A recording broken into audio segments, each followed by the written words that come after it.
Thank you so much for joining us for this RTS exclusive In Conversation event with Kate Ward, President of Vice Studios. I'm thrilled to have you here with us, Kate. Thank you so much.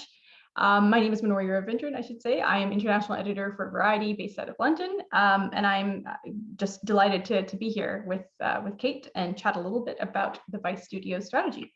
Thank you so much for having me. It's slightly strange doing these things because it feels like you and I are just chatting, and I'm aware that there are people out there. So hello, everyone. Slightly weird, frankly, otherworldly about it. But thank you very much for having me, and lovely to see you, Minoria. Thank you so much. And yeah, it never stops getting weird, does it? But we're almost at the end of this, I hope. Anyway, I think most of our audience is probably quite familiar with Vice Studios and how the operation functions. We'll go into it a little bit. This is, of course, the film and TV production arm of Vice Media Group. And some of their credits include the feature films The Report, starring Adam Driver, the Sundance Grand Jury Prize award-winning, I believe, film Flea, which we'll see a clip of, hopefully, a little bit later. Also, the documentaries Fire, The Greatest Party That Never Happened, and The Brexit Storm, the Laura Kuenssberg's Inside Story. So we'll go through a lot of these credits throughout the session as well. But I just kind of wanted to ask a little bit about Kate, in terms of your background. You you're very much starting in distribution with TVF International, moving on to Shine, and then Refinery 29 and Vice Studios. Just wondering if you could kind of tell us a little bit about how you sort of first got into television, and I guess the journey in terms of transitioning from those various companies. Sure. I think that the truth is that I'm a kind of unashamed TV addict. Nothing that I liked more in my formative years or since than watching programming. I loved it, and I still love it. So I think for me, I was always drawn to want to work in the business because it came naturally to talk about television, to watch it. The idea that I got to watch things and be paid for it was sort of mind-blowing and amazing. I think, I started, when I first started, I think I wanted to make and potentially host history documentaries, because I was studied history at university and was thinking about going to do a PhD and decided not to. And I said, I'll go and do history documentaries. It didn't work out. I ended up stumbling into TVF, frankly, thinking that I was going to be learning how to produce, and in fact it was distribution. So that tells you probably I didn't do my research, but actually found distribution to be a really natural place where you could talk to people about TV all day long, and that was fantastic, and I loved it, and learned a lot about the business. Moved to Shine and had the kind of formative privilege, frankly, of being in the business and seeing the Shine Group go from the 3 companies in the UK that it was when I joined to becoming the global powerhouse, and then ultimately joining forces with Endemol, and the chance to work broadly across that business, beginning in distribution, moving into kind of strategy and corporate development, and then spending the last chunk of my time there via a trip to LA and a few other things, spending nearly 3 years at Shine TV, partnered with Kelly Webb Lamb, and really being part of an amazing story of that business as well was just fantastic. I think it left me with a kind of great respect for the format business, with a passion for the international business, and always my career has always been in that kind of global space, but just to be close to those shows, those amazing creative geniuses, Jane and everything that Kudos built, and the MasterChef team and everything that they built it was beyond formative. I left in 2015 and went to Refinery 29, which at the time was an independent digital media business focused on young women. It was something that I felt that I wanted to immerse myself in, that digital space, to be part of a different type of content.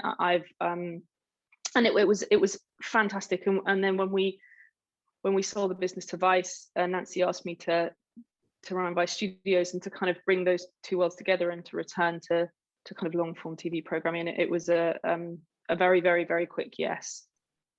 Imagine. And sorry, just to backtrack a little bit in terms of Refinery 29, what was the atmosphere there when this Vice sort of acquisition was kind of in the works? Like what were your thoughts in terms of becoming, you know, kind of joining forces, being within that banner, and then obviously transitioning into the studios role? You say it was an automatic yes, but was, you know, could you guys see the synergies there? Yeah, we could. And I think Vice, you know, like Refinery, Vice always at its heart is a content company and believed in storytelling and was, you know, huge amount of mutual respect for the stories, for the journalism. And I think that made it a natural fit, though the two businesses maybe had slightly different audience focuses. There was a huge amount of common ground. I think for me, Refinery had built a studios type business, which we integrated together with Vice Studios. So we're now one team, you know, and they had a slate of really excellent documentaries that were soon to go into production or were in production. And so really it was bringing together those two teams in the States, because that's where they were from, and being part of the kind of legacy of Vice Studios that already existed. I mean, they'd already made 18 feature films and various other amazing projects, from The Report, which you mentioned, to Fire. So, you know, that was already an amazing group of creatives, and so to marry it with the team we had at Refinery was great. And I think for me personally, to return to the TV business about which I'm so passionate at a time which there has continued explosion of appetite for content and stories, and the strong sense that Vice Studios had the opportunity to build something that was different, differentiated, and had the chance to really scale and grow. So that was a really attractive proposition. Of course. I mean, and from this side, it seemed as though Vice was, because obviously we saw the launch of Viceland, 2016, I guess it was, and then sort of, you know, we saw the content was so great, but it felt like the channel was kind of, you know, was getting lost a little bit, and that the content was sort of getting lost on the channel because of low I guess viewership, I suppose. But in terms of I just wanted to sort of get under the skin of the rationale behind Vice Studios and the creation of specifically a production arm that could then, you know, be a bit of an arms dealer, I suppose, for other platforms and other broadcast partners and whatnot. And that was sort of, I guess that was early 2019 when everything sort of started. Is that fair to say in terms of timeline? I think Vice Studios is really born originally from Vice Films. It was really born originally from the idea that Vice wanted to diversify into particularly scripted feature film, and that was its genesis. And that goes before 2019. And we'd worked on various scripted feature films. We had a deal with Fox, and so that was the kind of beginning. I think 2019, as you say, that's when it became Vice Studios, and we broadened our outlook. So feature film and scripted feature film is obviously still remains an important part of what we do, but really we've diversified now, both by genre and by geography. And as you say, that was a conscious decision. I think it's driven by a few things. One is the desire for us to tell those stories, to work with the talent that we work on, and to be part of those conversations. I mean, predominantly thinking about how we work with, in the US, premium cable and the streamers, and internationally with linear channels and the streamers as well. So we really wanted to be part of that explosion of demand for content. And secondly, I think there's always going to be a sense of there are more stories to tell than we can do on just our own channel. I think there's only a certain number of slots, and there's a certain genre and type of programming. So for us, this gave us the breadth to be able to kind of fully kind of realize the creative power that we had in the business. Of course. And I was wondering if you could speak a little bit to the cultural shift as well that's gone on, because I know obviously when Nancy sort of took the reins of Vice, you know, she was quite outspoken, I would say, in terms of stamping out kind of bro culture and really sort of getting the brand sort of back on track, I suppose. Obviously with the Refinery 29 acquisition, it was great in terms of being a bit more widening the workforce and sort of having more women be involved. But obviously there was a change in leadership and you know, some kind of a bit of a reckoning there as well in the last summer, as we saw with so many media brands, obviously. But I'm just wondering if you could kind of speak to what Vice sort of stands for now in terms of in its current iteration and going forward under Nancy and your vision, of course, as well for Vice Studios. Yeah, absolutely. I think, you know, I think Vice has definitely, you know, been evolving so much for the better under Nancy's leadership and the incredible work that we've done to support that change. You know, recently published our diversity, equity and inclusion report, and I think those results kind of speak for themselves. And I think Nancy's absolutely kind of moved incredibly quickly to create the culture that we need, an inclusive culture, and focused on kind of reflecting and inspiring our audiences and living up to that experience in terms of the business. I think if you think about what Vice is about right now, we're at this incredibly interesting moment. I think as we particularly think about coming out of this COVID period of renewal and this sense of that change and that possibility is kind of exploding. And I think we feel that that's an optimistic moment.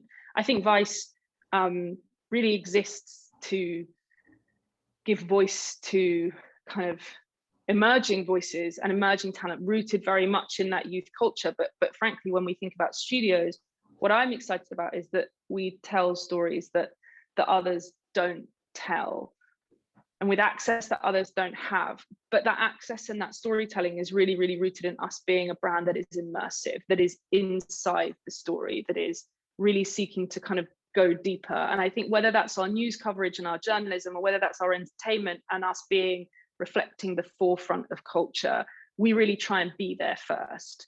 We really try and be that advance on those stories, to be that kind of predictive voice. And I think that's something that makes the brand feel constantly fresh and constantly exciting. And it's because of that ambition to be there and be first that, you know, we've been, you know, Vice is over 25 years old. So I think that speaks to that desire to kind of regenerate and can continue to deliver for the audience. I think for studios, you know, what does that all mean for us in terms of what we develop? I've never worked anywhere with such breadth with a relatively kind of small team, and we are working from feature film and scripted series all the way through to kind of formats and, you know, the most premium 90-minute feature documentary. I think that said, everything we do has that common thread of, is it really reflecting culture? Is it giving a voice to underrepresented voices? Is it challenging, speaking truth to power? Is it really coming at culture from an angle that is distinct? And I think if it doesn't fit that editorial vision, you know, we do say goodbye to lots of very good ideas that may be right for someone else, but probably don't fit for us. And so we're really passionate about always looking at everything we do through that lens. Got it. Okay. All right. Curious, obviously, now that we are sort of at the end of the tunnel in terms of COVID, but just reflecting on 2020 and I shouldn't say really end of the tunnel because we don't really know what's to come, but in terms of the UK lockdown at least. But how exactly was VMG and specifically I should say Vice Studios affected? Because I know overall it seemed as though 2020 you guys were profitable, but which is fantastic considering the landscape. But how was the production pipeline sort of impacted in terms of filming and whereabouts, you know, have you managed to get things back on track in recent months? Yeah, I mean, I think that, you know, it was obviously a year like no other. I think, and this isn't just Vice, this is the whole industry, and you know, the people on this call I'm sure feel the same, that I think the resilience, the innovation, the tenacity that the industry and really the industry being all the people that work within it showed to change how we work, how we communicate, how we produce, and to work within the challenges presented was extraordinary in such a short space of time. And I think it was unbelievably difficult, but hugely inspiring to see that. I think Vice Studios are kind of, the global nature of our business was really, really helpful in this moment, because there have been times when things have been very, very unable to produce anything, but in other places around the world, we've been able to. I think we do have that nimble approach, so we do able to kind of move things around. But also, I think as an organization, we've just put in incredibly strong COVID protocols and worked with all of our partners to do the same. So I think we've adapted quickly. I think the industry's adapted quickly. I think it's not surprising that, you know, the acceleration of demand for unscripted content, and I think that fits with our business. That's we had been growing that side of our business, and I think that's accelerated that growth. And I'm sure that our you know, scripted business, like everyone else's, will fire back to full superpower this year and beyond. But I think that explosion of demand for unscripted content has allowed us to kind of accelerate things. I think also, you know, thinking about COVID, it's asked some big questions about what people want to watch, what the world will look like before and after. And I think those big creative questions, you know, we're still solving those. But I think there is a sense of optimism. There is a sense that people want to understand what the future will look like. And so that's a great creative question and challenge for us and for all of our partners as well. Sure. And in terms of Vice Studios, because it is actually quite it is a hugely international operation. Could you take us through how you know, how it works in terms of the different territories? India, for example, obviously is a huge focus for you. That was one of the first places that you visited once you started the new role. Seems like a really great team there. They actually announced yesterday Indian Predators for produced by Vice Studios for Netflix, which is a docuseries.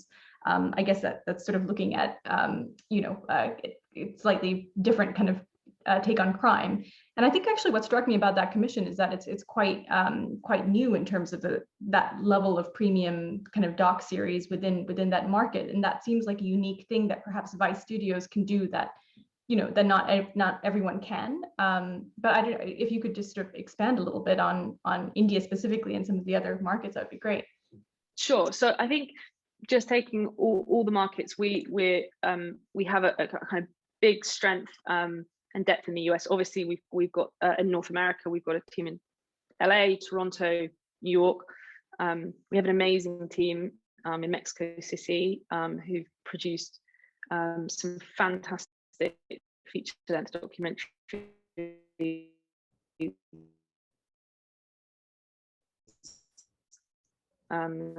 doc series for Netflix. There, they are really extraordinary, and you know, I would I'll just plug one of their films from last year, the 3 Decimero Lisa on Netflix. Just fantastic story of a mother's fight for justice. We have a team in the UK to the global streamers, in the US broadcasters, and then we've got the team in India. And you're right, I quite quickly got on a plane to LA. It was really kind of a market that Vice absolutely national. We have offices in 35 countries around the world. So we're not new in these markets. We've built reputations, we've built audiences, we've built our brand. So to bring studios and accelerate studios in India was quite a natural progression from the amazing work that the team had already done. I think our ambitions there are limitless.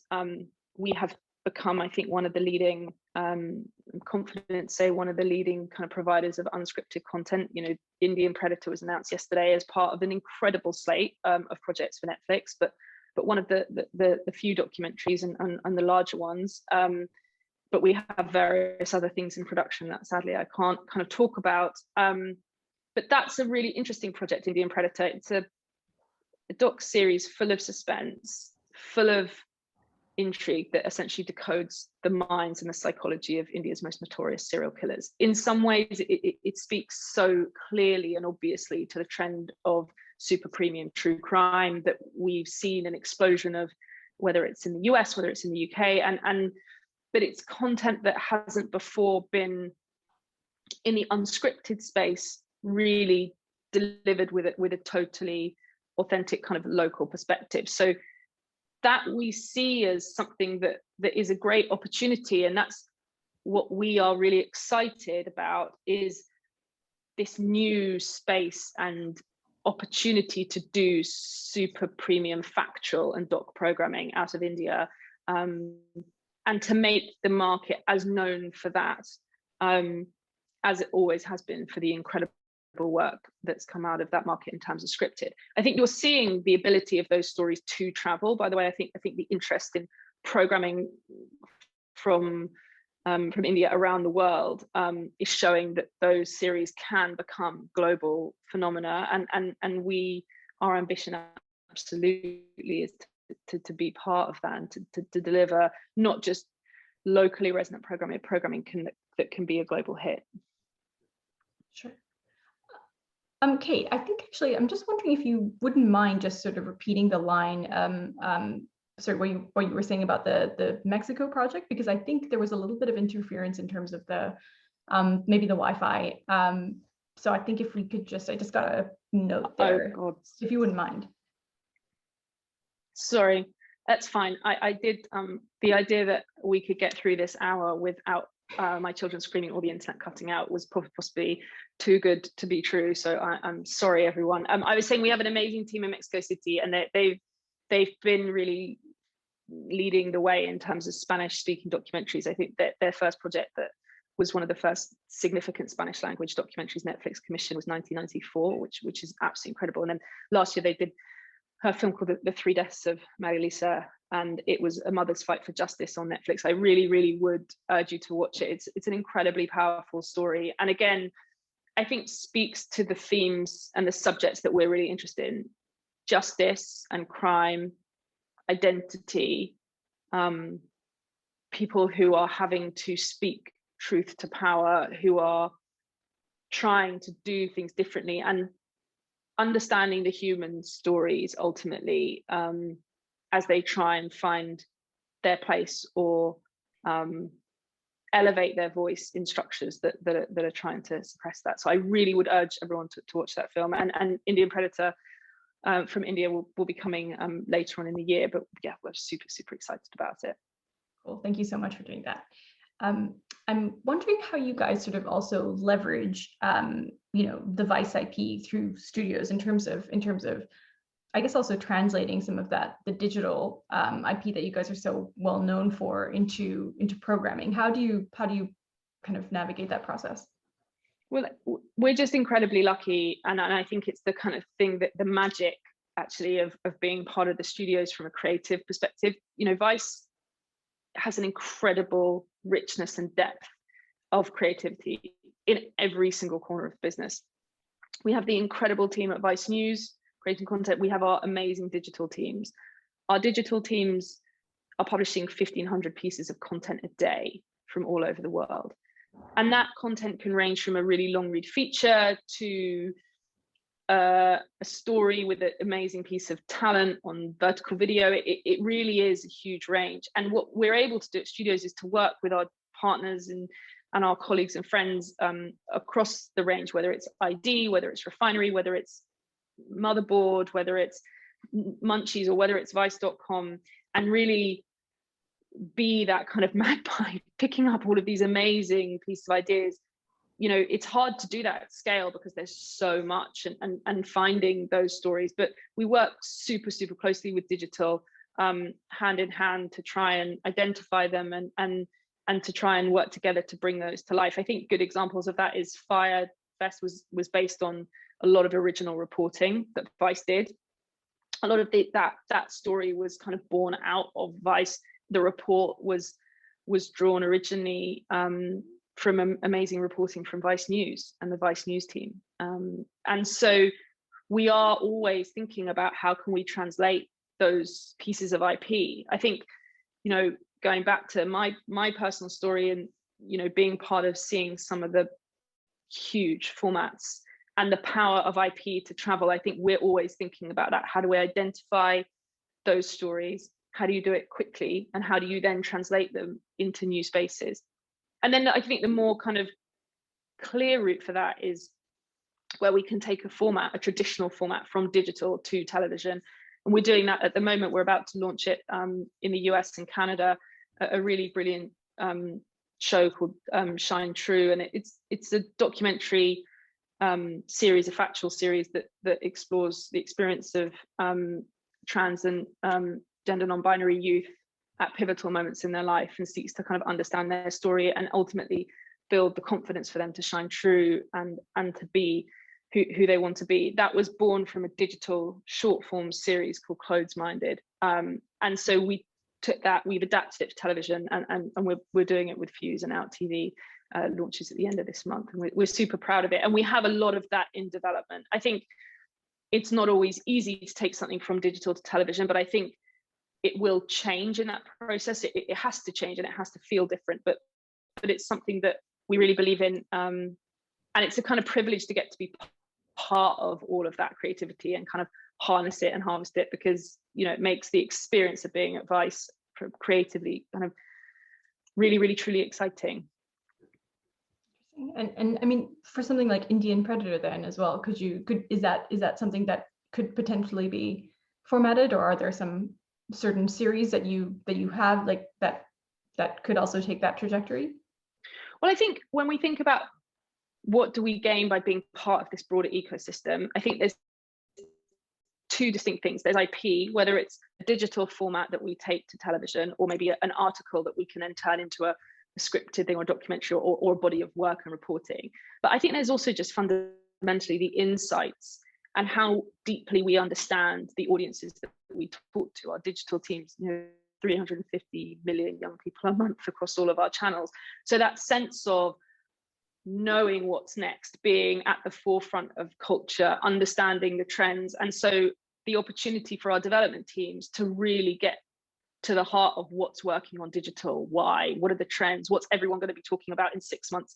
Vice, Refinery ID break those trends and are at the forefront of that. So we're in a really unique position to have a front row seat at emerging culture and understand those trends. Even if the end product of the development might look or feel different, it still is born from those insights.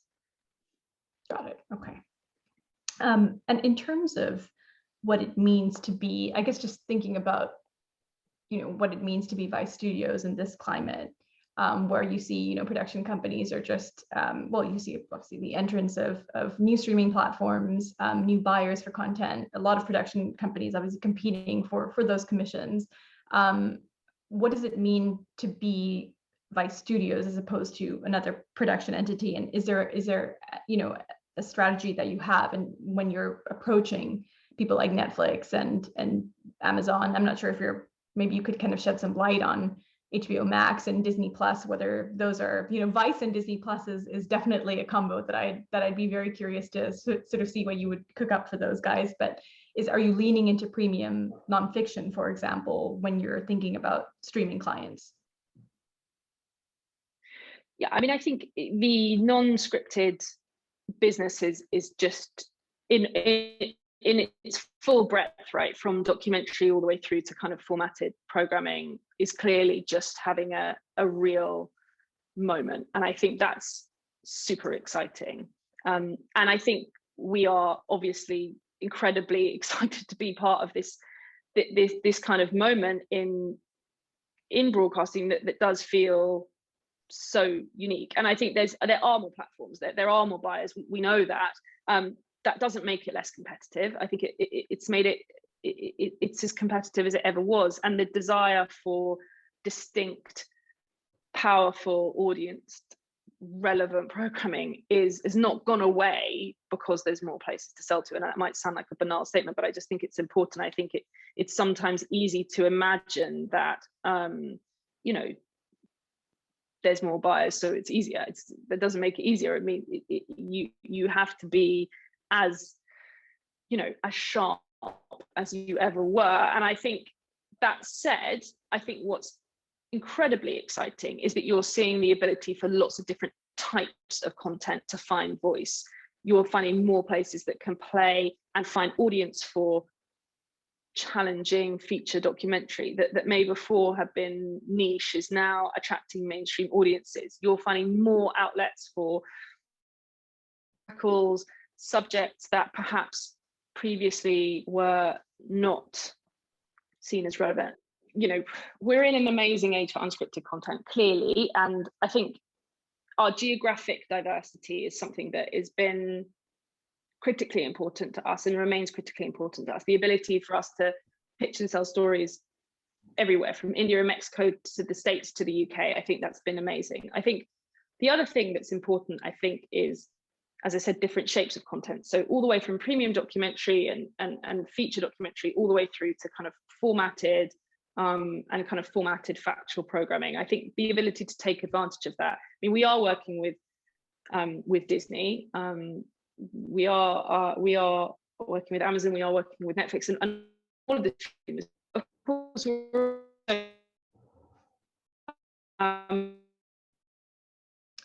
sorry, Kate. I think you're just frozen again. If you wouldn't mind if you can hear me, if you wouldn't mind just repeating the last bit.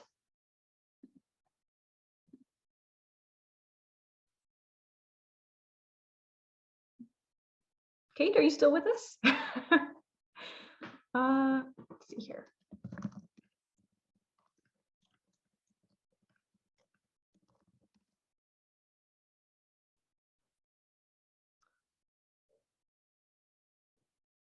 Thank you so much, everyone, for your patience. Hopefully we can get this sorted. Okay, I think she's frozen again. Let's see. I think she's going to leave and then try and join us again.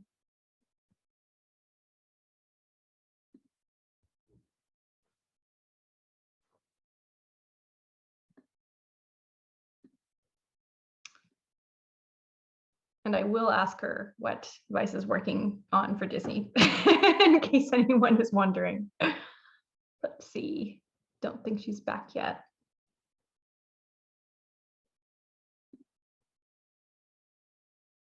There will be a bit of a section for questions. So if people have things that they'd like to ask, will the recording be available online? I believe it will, Naomi. So you should look out for that. I think it's on the RTS YouTube site, but I can just clarify for you and can get that info to you. Yeah, okay, it'll be available on the RTS website, says Jamie. So and I'm sure everything will be edited together once we get Kate back. So please do join us for that.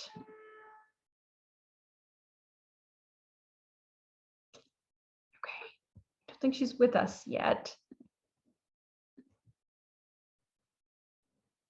Oh, here we go. Okay. Hey, Kate. Okay. Last time lucky. Okay, third time. I'm now connected from my phone because now the internet has completely died. So I'm now on here. I'm so mortified and sorry to the audience and everyone who tuned in. Sorry, it's just a nightmare. It's really okay. It's beyond your control. To another question. Obviously, this question is cursed. So shall we just move on to something else? Before we did move on, though, I did want to mention you were saying that you're working with Disney. Are you able to sort of give us any details in terms of what? Oh, is that Disney? I can't. But soon we will. I think the truth is that there's our view on is that there's always a new view into every story. So not everything has to be edgy and has to be pushing that boundary that wouldn't work for the audience. I think there's an innovation or a point of view, and that allows us really to work with a really broad range of people. You know, we've done some upcoming shows on Channel 5, a really great history series that is kind of intersection of history and true crime, about Jack the Ripper, and you wouldn't have thought that Vice would do history programming, but it's about the angle and the way in, and so that is freedom, and that we're very happy to kind of use that freedom and use that to pitch great ideas to different channels, so and different platforms. Cool. So you can't clarify in terms of it's I whether can't. it's Star or Disney. Okay. I All right. can't. Well, I can't. But I will soon. You'll be the first to know. I promise. brilliant. Well, I will hold you to that. I wanted to talk a little bit about the distribution arm of Vice, Sure. which is quite, so that's under B. Hedges, obviously from ITV Studios, who joined last year.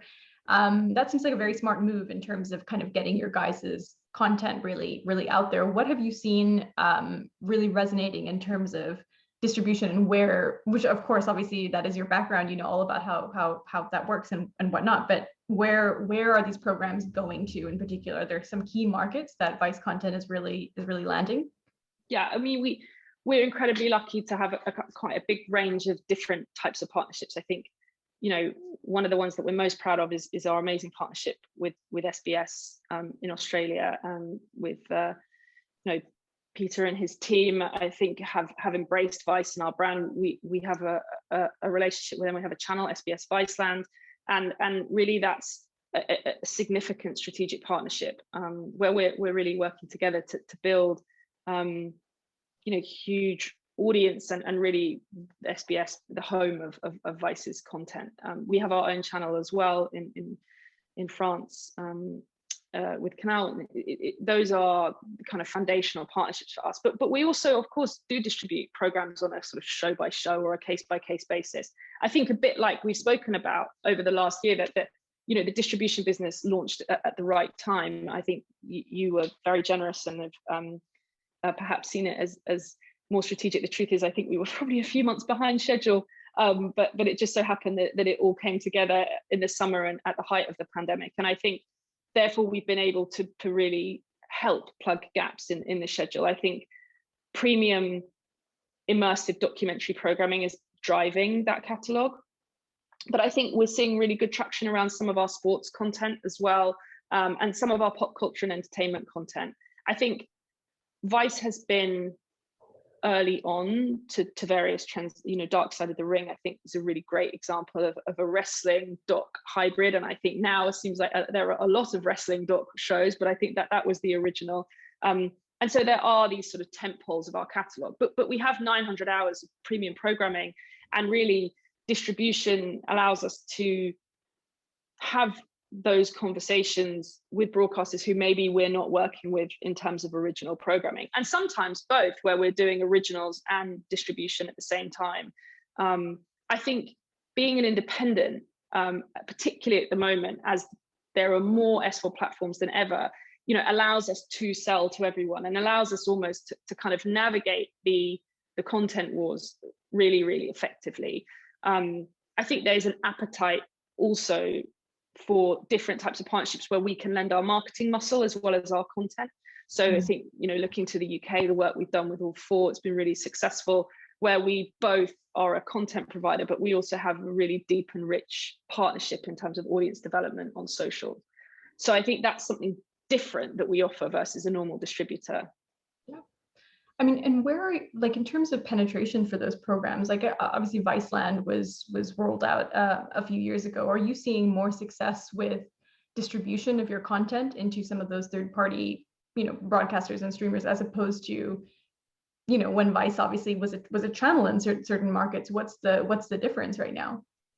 I think for us, the great advantage is it's going to be an ecosystem. We have our channels, they're, you know, incredibly committed to that linear space. You know, looking at the US, you know, incredible results from Vice TV in the US in January, and just one of the fastest growing channels in the cable space, but also looking at new platforms and the emergence of various AVOD platforms, both in the US and around the world. Is a completely different type of distribution that has been massively growing. You know, looking at Roku and Pluto, and that's a whole other streaming space. So I think the reality is that it's a very complex ecosystem. The advantages, our independence and our scale and our global footprint, allow us to participate in all of the different windows and all of the different strategies. And really, we'll just take a market by market view and think about where we're going to get the most reach and the most impact for our content. How do you guys navigate censorship for some of the for some of the programs. Obviously, it's some, I know that there's a vast range. It's a big spectrum in terms of your output, but for some of the edgier content and when you're selling into certain markets, is that something that you come across? I mean, I think I don't think it always has to be as pronounced as censorship. I think that there are always going to be different markets, different content will appeal. I think, you know, I learned that when we were making, you know, selling MasterChef all around the world, that the shows were different and that there were different. You have to be sensitive to that when you're working internationally. It's not going to be a one size fits all business, and nor should it be. You know, I think we've made some really fantastic content for the US market. Weed content. Bon Appetit is an amazing show. Weediquette is an amazing show. Are those shows going to get distribution necessarily on a linear broadcaster in the UK? Probably not. We probably wouldn't. Does that mean that we can't produce other content that's really powerful for the UK market? No, absolutely not. So I think you know, you always have to be culturally sensitive and put an audience first. And I think that would be the same for any distributor operating today. All right, I'm going to just turn a little bit to some of the questions here. Question number one, why is your internet so bad and what are you doing about it? Oh, well, I'm going to go and shout at whoever my internet provider is and ban anyone else ever using the internet in the neighborhood that I live in. So sorry, everyone, again. Do not worry. We have also just made it clear that the recording will be available on the RTS website and edited together, I'm sure. So yes, without the big gaps. Yeah, thank you.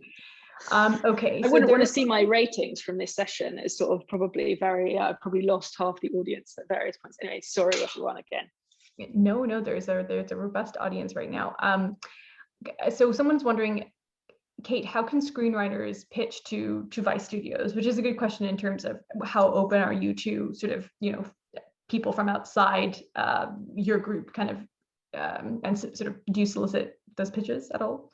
Yeah, I mean, of course, like we take pitches, and I'd say in screenwriting, you know, we have like significant, you know, we mostly work through the normal channels, agents, talent, and production companies. I think unsolicited scripts, I think we do less of that, to be honest, but that's partly because of volume. So I think if you're unrepresented, the answer, I think there might be a bit, it might be quite hard to get cut through, but I think at the same time, you can always try and just email direct to the Vice Studios team. And but I suspect that we'd probably work through the kind of more established channels to view scripts, particularly scripts.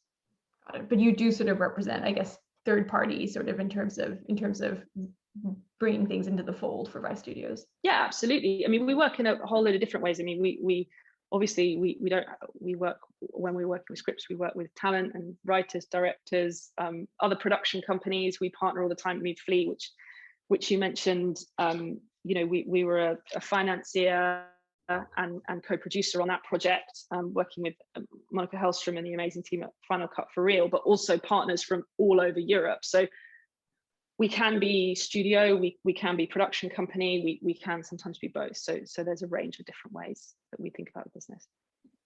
Got it. Okay. Let's see here. Right. So is Vice Studios going to do any drama, like factual drama? Factual drama. Well, you know, I say Dark Side of the Ring, which I mentioned, you know, that has reconstruction and documentary together. I think Flea, which as I just mentioned, which we're a co-production partner on, is an animated doc hybrid. We have a scripted doc hybrid that will be coming out in the world later this year, and we have a really robust slate of scripted series, and we've produced, you know, well over 20 feature films, scripted feature films. So yeah, absolutely. I think we really enjoy thinking about the spaces that either challenge the form of genre or are blending them. And so yeah, we're excited to be able to work across. And I think that's one of our strengths, is the proximity of our teams all just working together, so that we benefit from the scripted team giving notes on our docs, and just trying to build the most kind of creative ecosystem we can. Brilliant. Okay. Let's see here. Please do keep your questions coming in. We've got a few that I've gone through at this point. Another person was obviously wondering what Vice is looking for in terms of singles, series. I mean, it would be good if you're able to sort of go through the things that you're actively looking for right now in terms of. I know obviously you talked a little bit about scripted, but on the unscripted side, singles, series, groups of genres. I think documentaries, amazing access and fantastic director-led stories are always what we're excited about, and we are really, really excited to meet and to be engaging with directors and talent, whether it's in front of or behind the camera, but particularly kind of directorial or producing talent in the doc space. I think is something that we're always seeking to explore and uncover. I think that's at the very heart of what we do. And I think sometimes it's a case of just meeting and getting to know each other. Maybe we have an idea, maybe we have some IP, maybe they have an idea. So we always see it as a process, but always excited to engage with new directorial voices, people who are excited about having an immersive, investigative, journalistic approach to filmmaking. But also, we like big, entertaining, culture-defining ideas. So I think ideas in that space, think about fire and what that reflected about the moment in which we live. I think that's really exciting to us. Got it. Okay. What do you not want to be pitched? Anything that could be made by another production company apart from Vice. I think where we win, there's a very obvious and strong connection between the idea and Vice and what we stand for as a brand. So I think that connection has to be strong, and so there are tons of incredible ideas that just wouldn't fit who we are, and we would regret often kind of have to move away from them, whether we come up with them ourselves or whether someone pitches them to us. So they have to have that distinct kind of point of view. They have to be saying something about the world for young people, and I think that's probably our kind of cornerstones. Someone is wondering who they should, I think you mentioned this before, but in terms of, is there a point person for people to contact? And are you able to discuss sort of ballpark budgets and tariffs? Well, the TV channel is a separate entity, right? So there are kind of siblings. That's the Vice TV channel business is based out of the US. I'm sure that you can go on the website. I'm sure they have a commission round. So we don't commission programming for the network. We create a lot of the programming for the network. But be assured, whoever's on the end of that request about tariffs, we compete. We all will compete arm in arm next to each other, because we do fight just like any other production business for slots on Vice TV. So I'm sure there's information on their website, their brand and what their needs are. I think they're always looking for really powerful kind of, attention grabbing stories. I think looking at the things that they're commissioning, Dark Side of the Ring, Dark Side of the 90s, they have that kind of sense of cultural zeitgeist to them. But yeah, I'd go and have a look at Vice TV's website, because I'm sure that they have a commissioning portal. Brilliant. And there's one other question. Do you offer any work experience opportunities for graduates? No, that's a very good question, and it just depends where in the world that you are. And I'm not quite sure, given the work from home, what the current status is. But if that person, whoever asked that question, just find a way to get in touch. Well, you can very easily find me, and I can find the answer out. And if we do, I'm more than happy to share the details. Brilliant. All right, I think that's about. Someone's wanted. Peter at SBS Australia is wondering what you're watching right now, Kate. Oh, Peter, thank you. Peter's it's very late. Peter needs to go to bed. What am I watching? I watch a lot of docs, unashamedly. I love them all. I did watch, I have to say, shout out to Australia. I did watch a lot. I'm not going to say, I think it probably was too many, far too many, a lot of Married at First Sight Australia 6, like everyone else in the whole world, or here in the UK. And I did get very addicted to that. I watch a lot of documentaries. I watched the Britney doc. I just watched the Takashi doc. And my favorite things, I guess, yeah, I'm a real documentaries fan. I probably watch less scripted personally. But yeah, I was my lockdown guilty pleasure was Married at First Sight 6. Yeah, was really, and it sustained me. So thank you all for, and I think it was Endemol Shine Australia that made it. So my old mates, and yeah, it was a great watch. Nice. Okay. Probably not a show that Vice would have made, but an enjoyable one for me. It's a good point actually to segue into just one final question for me, which is obviously you mentioned the Britney doc.